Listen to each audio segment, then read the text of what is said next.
go backward and we will check the quality or the sound quality of this Boya mic. Hello guys, so today it's another vlog, and today's vlog guys, we have a brand new microphone from Boya. So we know already the Boya brand. So if we want affordable price but with a good quality, we know already that the Boya is one of the best on the market, especially again for quality and for the price, name it. You have the Boya. So we know already that if you want the best quality but not best from price, we have tons of brand in the market, especially Rode. Rode is there. So but the quality is nice and yeah, and build quality, sound quality. We know that Rode is the best for that. But if you want something best quality from audio, but at least good quality for materials, Boya is a good one, guys. So again, we have the Boya mic, like a DJI mic, Mark II. So they have also Boya mic. And guys, let's check the quality. And I know for filmmakers, content creators, YouTubers, vloggers, or whatever types of video you are doing, especially if you need mic. So this is the trend now. I think this is the 2024 types of microphone, which is you have two transmitter, one receiver, and you have three types of input like USB-C, Lightning, and of course the 3.5 jack with the charging base or charging case via USB-C. So all brand now company they have their own unique style and unique brand or unique product, but with the same concept. So again, this is the new Boya mic. Again, you have already two transmitter and one receiver with USB-C, Lightning, and 3.5 jack.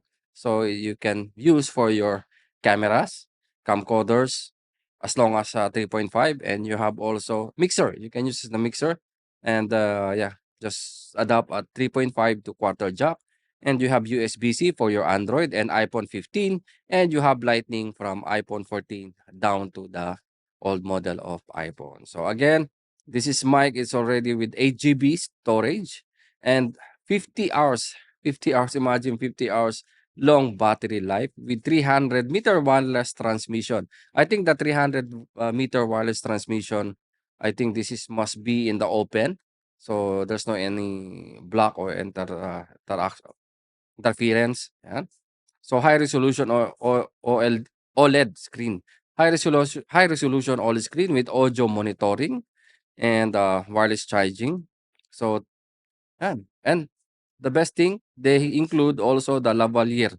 So either you can choose the mic itself, which is the transmitter, or you can hide and use the lavalier. So yun guys, on this vlog we will try the this microphone from Boya. So again, long time that we don't have a Boya mic.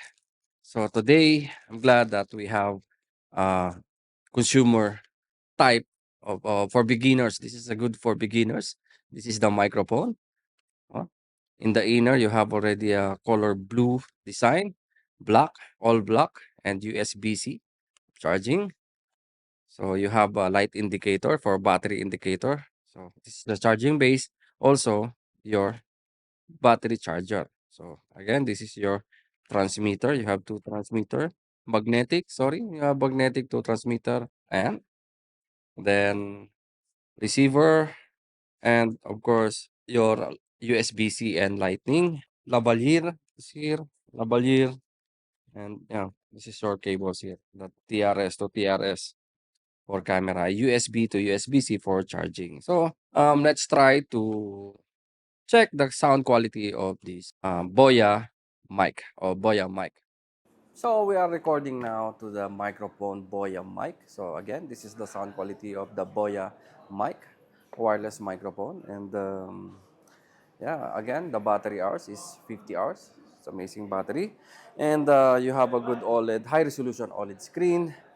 And again, guys, it's around 300 meters. So I will try to go more far and let's check the quality of the microphone, even if you are, I think the maximum that we can do is 20 meters. But again, this is 300 meters. So imagine 300 meters, you have a wireless microphone. And again, this is the sound quality of the Boya boya mic. Yan. Yan. So I think I'm gonna go backward and we will check the quality or the sound quality of this boya mic. And yan. So again guys, that's it for today's vlog. Again, the sound quality of the boya, it's not the best, but I like the sound quality also on the boya. Again, for the price, this is around 50 KD. Oh, yan. So in the US, just convert. Yan guys. So again, I like the sound quality of the boya, and